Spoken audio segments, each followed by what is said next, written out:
गरुड़ देव जन्म कैसे हुआ। ऋषि कश्यप की दो पत्नियां थी, एक का नाम विंता और दूसरी का कद्रु नाम था।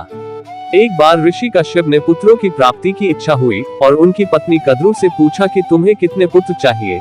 तब कद्रु ने कहा मुझे बहुत सारे पुत्र चाहिए, उससे मैं मेरे सारे कार्य सिद्ध करवा सकूं।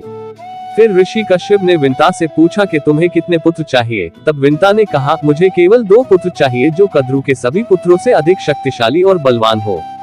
तब ऋषि कश्यप ने दोनों पत्नियों की इच्छा का मान रखते हुए यज्ञ करने चले गए। यज्ञ समाप्त होने के बाद कद्रु को 1000 पुत्रों की प्राप्ति हुई, उन्हें 1000 अंडज प्राप्त हुए। कद्रु ने सारे अंडों को गर्म पानी में रखकर उनका पालन पोषण करने लगी।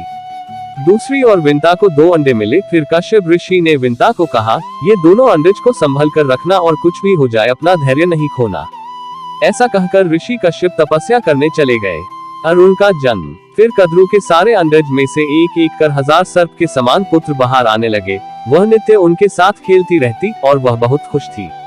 ये देखकर विंता को अच्छा नहीं लगता क्योंकि उसके पुत्र अभी भी अंडों में से नहीं निकले थे। तब अक्सर कद्रु विंता को चिढ़ाती रहती।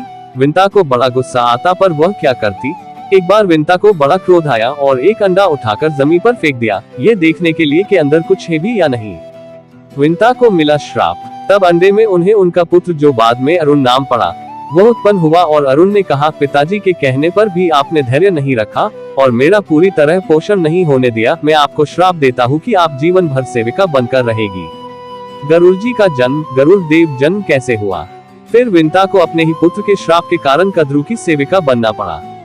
फिर दूसरे अंडे में से गरुड़ देव का जन्म हुआ। उनका स्वरूप मुख और चोंच चील पक्षी के समान था। वह बहुत शक्तिशाली होने के साथ साथ वह अपने रूप को किसी भी स्वरूप में बदलने की भी शक्ति रखते थे और गरुड़ देव इंद्र देव से भी अधिक शक्तिशाली और बलवान थे। पक्षियों में गरुड़ को सबसे तेज और बुद्धिमान बताया गया है।